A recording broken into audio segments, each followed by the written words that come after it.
مومنوں، شیطان کے قدموں پر نہ چلنا، اور جو شخص شیطان کے قدموں پر چلے گا تو شیطان تو بے حیائی کی باتیں اور برے کام ہی بتائے گا۔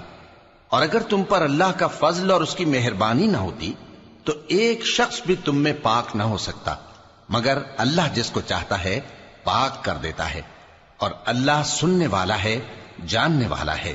اور جو لوگ تم میں صاحب فضل اور صاحب مال ہیں وہ اس بات کی قسم نہ کھائیں کہ رشتہ داروں اور محتاجوں اور وطن چھوڑ جانے والوں کو کچھ نہیں دیں گے، اور ان کو چاہیے کہ معاف کر دیں اور درگزر کریں۔ کیا تم پسند نہیں کرتے کہ اللہ تم کو بخش دے؟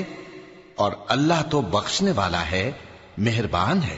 جو لوگ پرہیزگار اور برے کاموں سے بے خبر اور ایماندار عورتوں پر بدکاری کی تہمت لگاتے ہیں ان پر دنیا اور آخرت دونوں میں لعنت ہے، اور ان کو سخت عذاب ہوگا، یعنی قیامت کے روز جس دن ان کی زبانیں اور ہاتھ اور پاؤں سب ان کے کاموں کی گواہی دیں گے۔